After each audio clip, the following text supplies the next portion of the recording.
Nós ouvimos as palavras da irmã Sofia e nós sabemos que o fato de nós estarmos orando ao Senhor, então Ele está conduzindo tudo, não é? Se nós estamos orando, então nós não temos que nos angustiar e nem dizer, Senhor, né? Tu não estás ouvindo a minha oração? Ele está ouvindo, não é? E Ele está conduzindo. Nós precisamos ter cada dia mais esse entendimento, venha o que vier. A nossa vida pertence a Ele. E nós temos colocado os nossos irmãos no altar do Senhor. E Ele está conduzindo. Então, eu sempre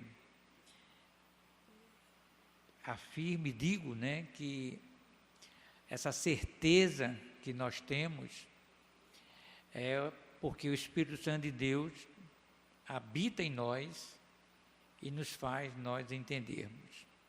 A natureza humana, às vezes ela sobressalta, não é?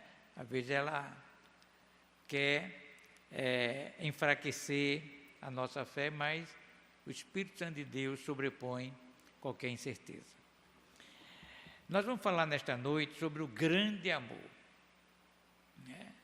O grande amor está lá em 1 João, primeira epístola do apóstolo João, capítulo 3, verso 1. E nós sabemos que a epístola de João, nós estamos estudando na escola bíblica dominical, tem sido uns estudos muito abençoados, rico, e nós, com muita sabedoria e entendimento, vinda do Senhor, se faz necessário nos alimentarmos com esses estudos. Mas aqui, eu quero apenas me deter no capítulo 3, verso 1, da primeira epístola de João. Nós sabemos que a tônica, né, dessa epístola, na pessoa de João, é o amor. Se você ler do primeiro versículo até as cartas dele, nós vamos encontrar João falando sobre o amor, né? Então, especialmente nesse capítulo aqui, com muita propriedade, João narra, o apóstolo João, né? Porque ele experimentou em Cristo esse entendimento, esta mensagem. Primeira epístola de João 3:1. Vede quão grande amor nos concedeu o Pai, que fôssemos chamados filhos de Deus, e somos mesmo seus filhos. O mundo não nos conhece, porque não o conheceu. Vamos orar. Senhor nosso Deus, muito obrigado pelo teu grande amor, que tem sido e continuará a ser, cada vez sendo manifestado em nosso meio. Muito obrigado, Deus, pela presença do teu Espírito Santo na vida dos teus servos em nosso meio. Ajuda-nos cada dia mais a entendermos este teu tão grande amor. Ser conosco, com a tua igreja, em nome de Jesus, amém. Quando João, ele fala aqui deste amor, ele diz que este amor, este tão grande amor, ele foi concedido a nós por Cristo Jesus. E nós sabemos que Paulo, destacando lá no capítulo 5, verso 8 de Romanos, Paulo, conhecendo este amor, Paulo, com muita propriedade, diz que o amor de Deus é imerecido. Você sabe o que quer dizer imerecido? Eu não mereço. Eu não mereço. No capítulo 5, verso 8, diz: mas Deus prova o seu amor para conosco, pelo fato que Cristo morreu por nós, sendo nós ainda pecadores. Então, Paulo, ele passa a ter este entendimento deste amor.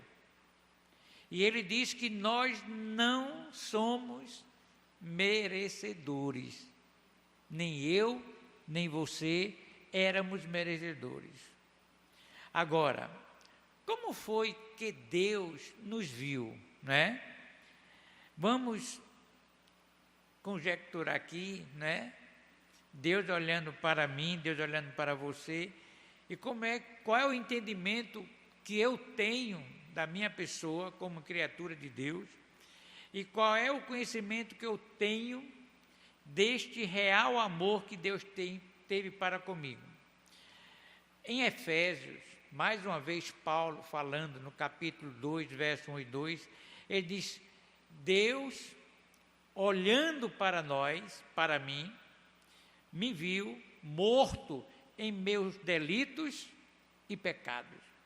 Paulo diz: mortos em nossos delitos e pecados.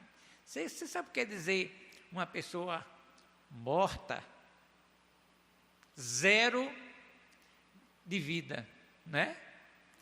Nós ainda, hoje, pela graça de Deus, Deus nos deu uma nova vida. Mas Deus olhou para nós e, dentro do entendimento do apóstolo Paulo, nós estávamos mortos em nossos delitos e pecados.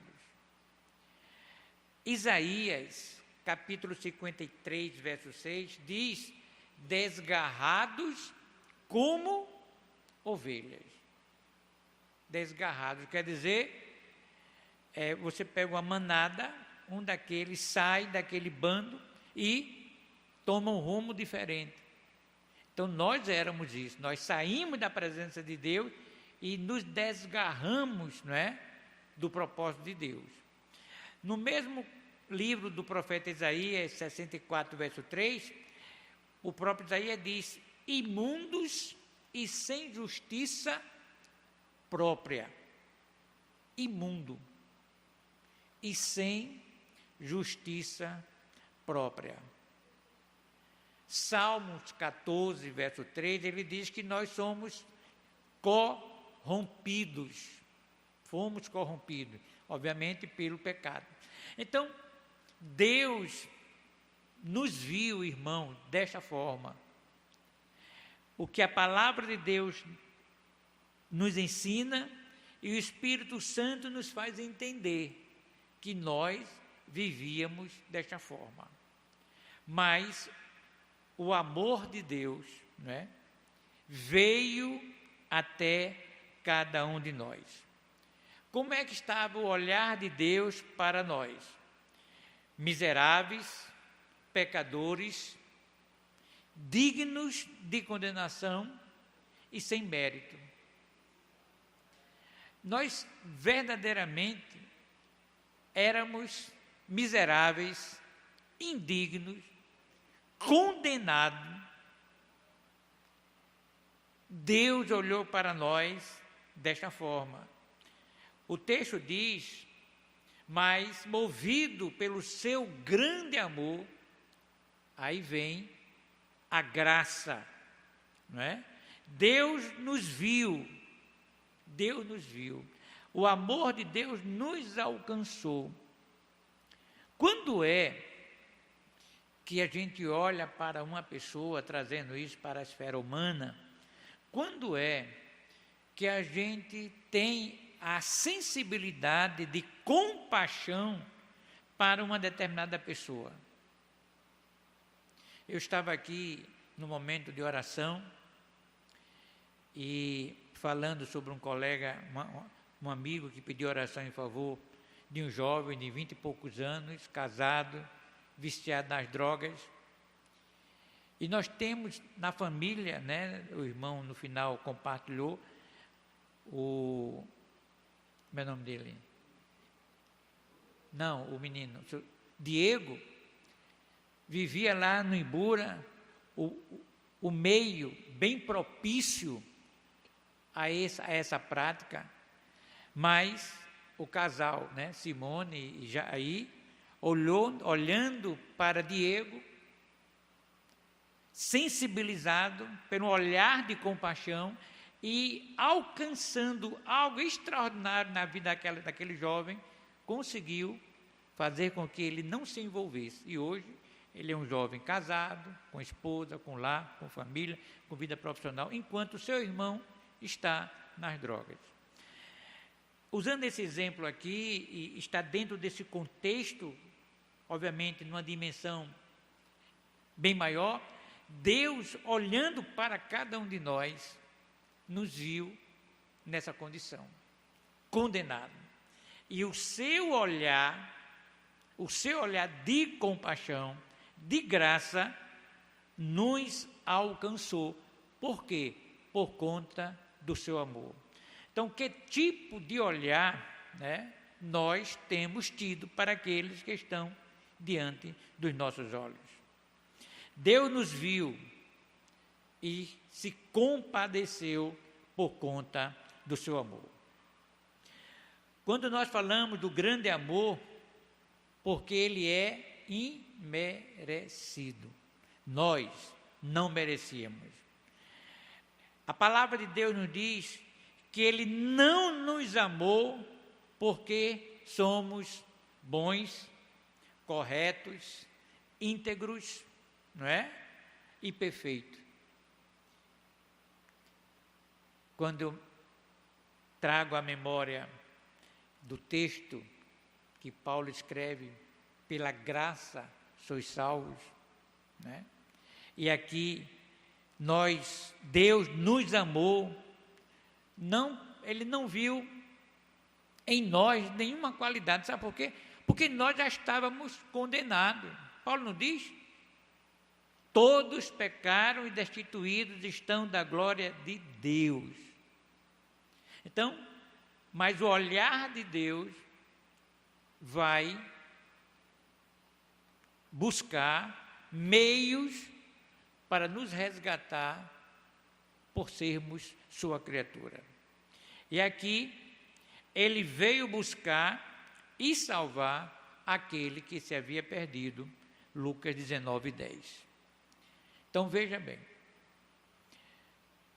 Deus envia o seu Filho com um propósito. Se Cristo não tivesse vindo, estávamos totalmente condenados.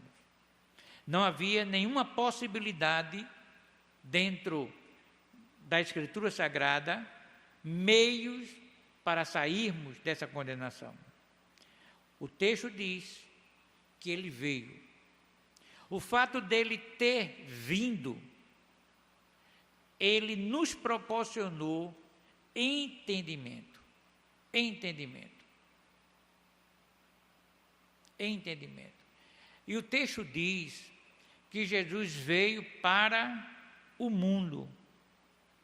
Jesus não veio para um grupo de religiosos. Jesus não veio para uma determinada religião.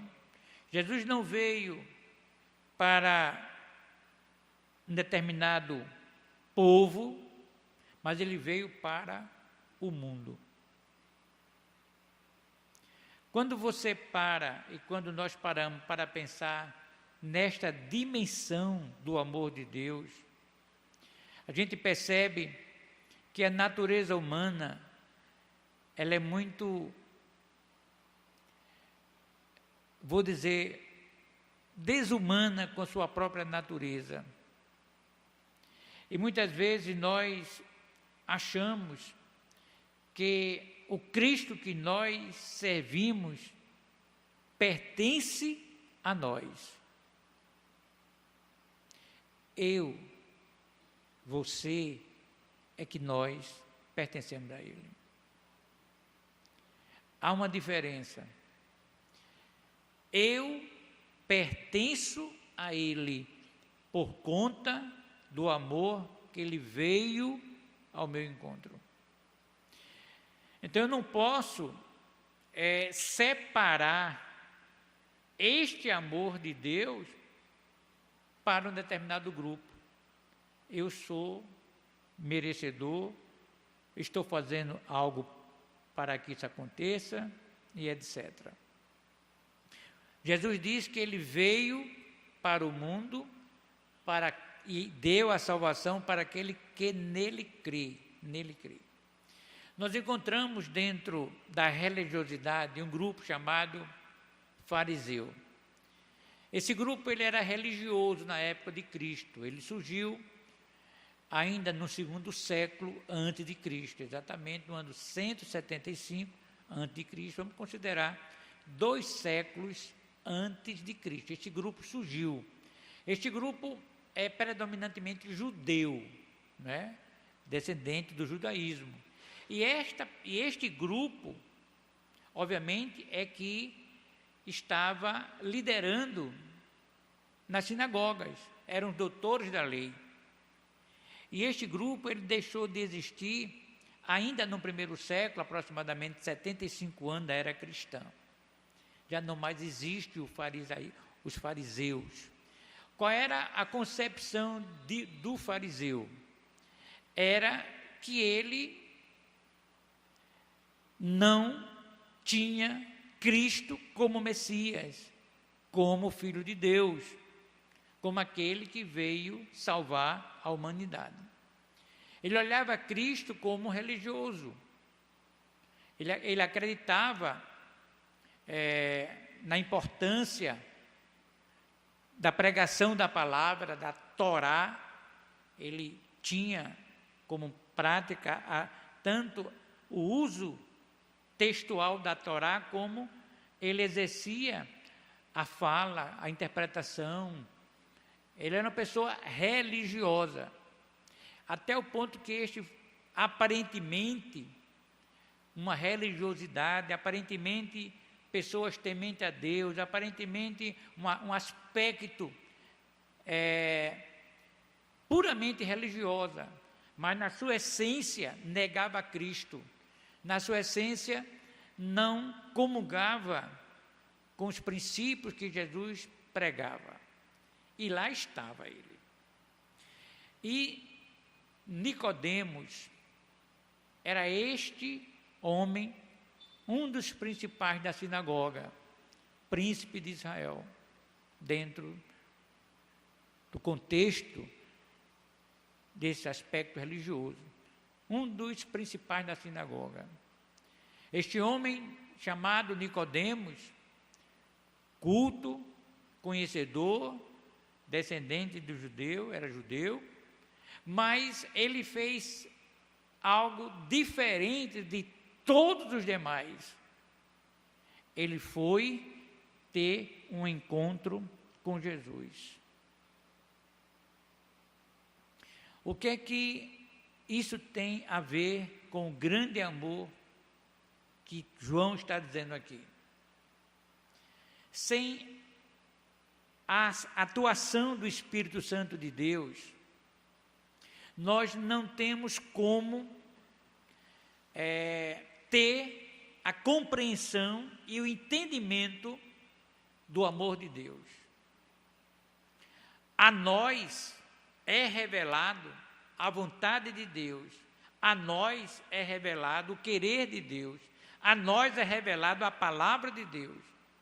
Mas o indivíduo, por ele ser orgulhoso, vaidoso, prepotente, ele se autodomina superior e não aceita.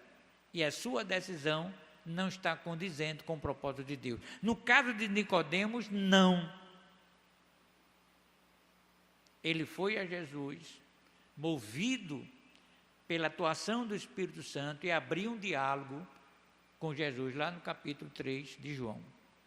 Então, nós encontramos aqui, nesse texto, que não há limites sociais do amor de Deus. Cristo estabeleceu contato com todas as pessoas. Ele era um líder, ou o homem mais importante do segmento religioso fariseu. Era alto escalão, era um príncipe, era um doutor da lei. Ele não era o único, não, havia outros. Então, o evangelho de Cristo, a mensagem do amor de Cristo, chegou a Nicodemos. Em Atos, no capítulo 2, em cumprimento à profecia de Joel, no dia de Pentecoste, lá estava, em Jerusalém, inúmeras nações, todos os povos ali, falando línguas diferentes, residindo em outras regiões, estavam ali, e naquele momento, o amor de Deus foi ao alcance de todos, não só dos judeus, mas de todos ali foram alcançados pelo amor e pela graça de Deus. No capítulo 4, nós temos o samaritano. Em João, capítulo 8, nós temos a mulher pecadora. Lucas 19, nós temos Zaqueu. Em Marcos 2, 15 a 17, nós temos o jovem rico.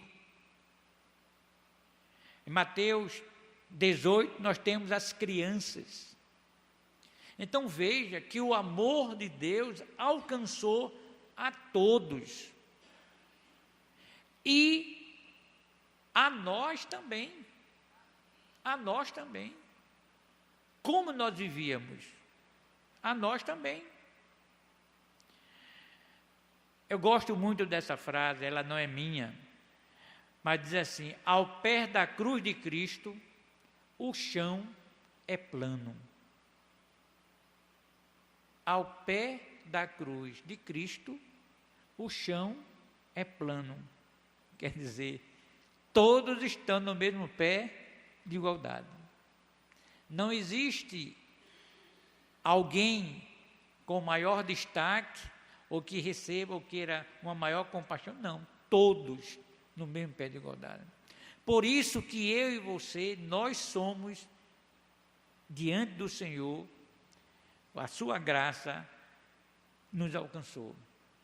E nós estamos diante do Senhor com este entendimento. O amor de Deus é um amor incessante.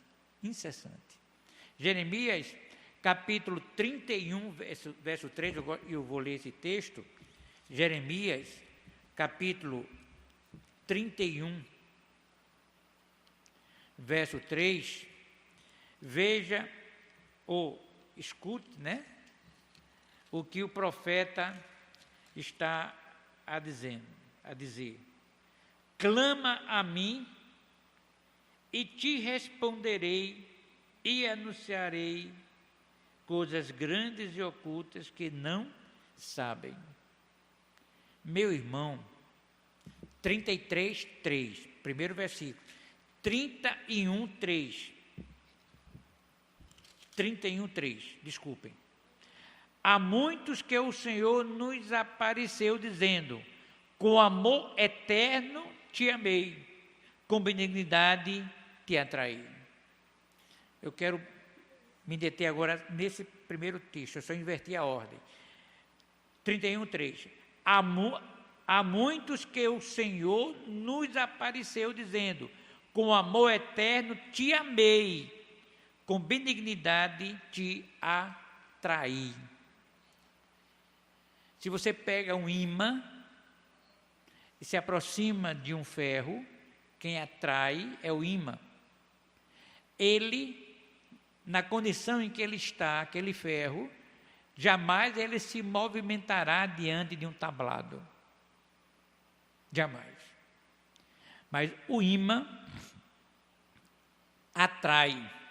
É nesse sentido que Deus, pela sua soberania e pelo seu grande amor, Ele nos atraiu. Foi Deus que nos aproximou do seu grande amor.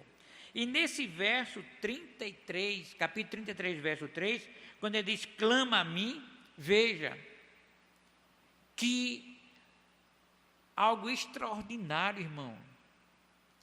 Este Deus que nos tirou das trevas, que nos tirou do lamaçal, do pecado, da condenação, além dele ter nos manifestado o seu amor para conosco, ter nos tirado, ele diz, clama a mim, fala comigo, compartilha comigo, porque eu estou a te ouvir. Veja a dimensão deste amor, não é? Quando ele diz com muita propriedade e que ele há de nos responder, isso quer dizer diálogo, não é? Veja que privilégio. O mundo tem isso, irmão? Não tem. Não tem. Por isso que João diz aqui, não é? Na capítulo 3, verso 1, quando ele diz, João, capítulo 3, verso 1, vede quão grande amor nos concedeu o Pai, que fôssemos chamados filhos de Deus, e somos mesmo seus filhos. O mundo não o conhece porque não o conheceu.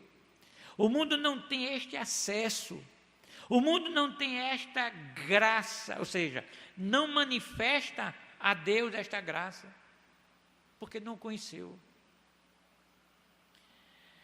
E nós temos aqui também que, quando fala a palavra de Deus, da importância e da necessidade do relacionamento. Do relacionamento. Como é importante nós percebermos que o relacionamento se aproxima e leva o indivíduo a ter mais unidade. Primeiro, todo casal, toda amizade começa no relacionamento. É um olhar, é um oi, é uma proximidade de um diálogo. E na medida daquele diálogo, daquela aproximação, começa a ter um relacionamento, passa a ter intimidade. O que Deus quer de nós, e Ele diz a nós, que nós temos intimidade com Ele, por meio de Cristo Jesus. Outrora, nós não tínhamos. Nicodemos, quando chegou para Jesus, disse, como eu posso, homem velho, voltar ao ventre da minha mãe? Como posso? Ele não havia entendido o amor de Cristo. O amor de Cristo fez com que ele fosse a Ele. O amor de Deus fez com que Nicodemos fosse a Cristo. Mas na abertura do diálogo, Nicodemos não entendeu. Enquanto nós não entendermos a vida que nós temos vivido e a vida que Deus quer que nós vivamos, nós vamos ter dificuldade de viver nesta vida. Quando eu falo desta forma, eu digo que será que os discípulos de Jesus, eles estavam tão preocupados em permanecer nesta vida, ou eles estavam preocupados em fazer com que a vontade de Deus fosse feita na sua vida? O que nós temos visto hoje é um evangelho barato, onde o evangelho está sendo usado como meio de negociação para que o indivíduo se autopromova e traga para si a vaidade da expressão do que ele acha que ele é, e não o que Deus fez na sua vida. E isso em toda a esfera da fé cristã, ou da vida cristã. Ele nos ama 24 horas, independente de qualquer circunstância. Ele nos ama e continuará a nos amar, hora após hora, minuto após minuto, segundo após minuto.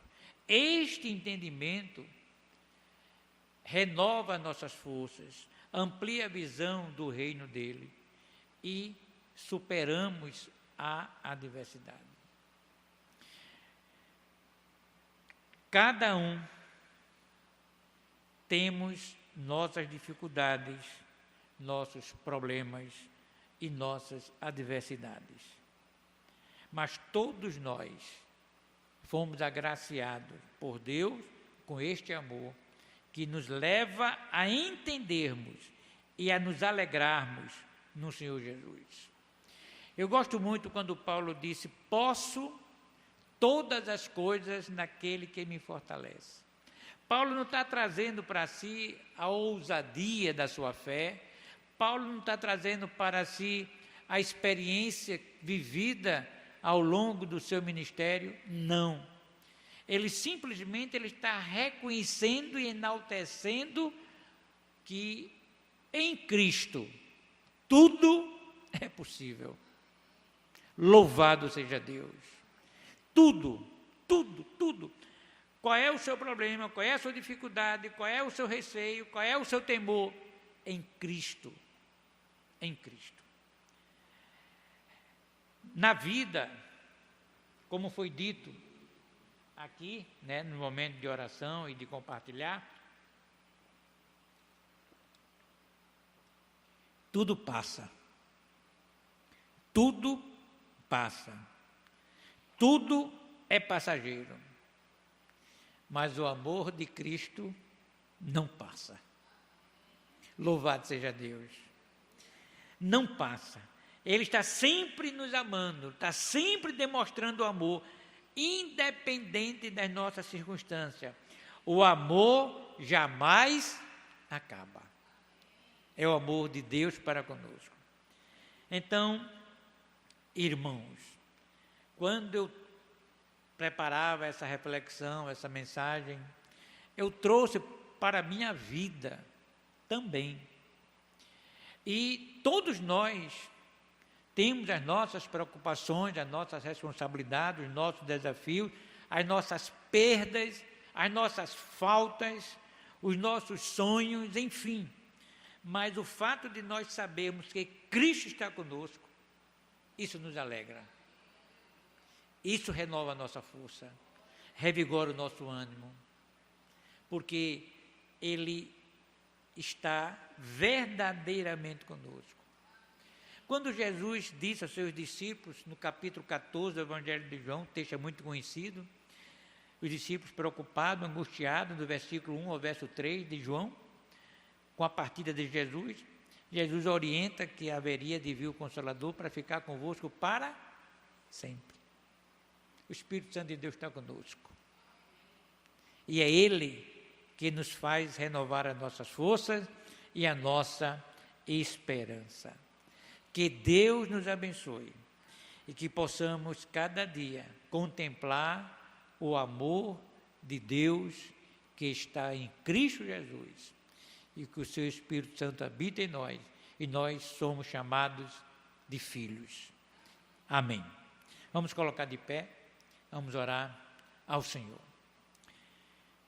Senhor, nosso Deus e Pai, muito obrigado. Obrigado, Deus, por este momento de reflexão, momento que a Tua Palavra nos edifica, momento este que nos faz refletir o teu tão grande amor.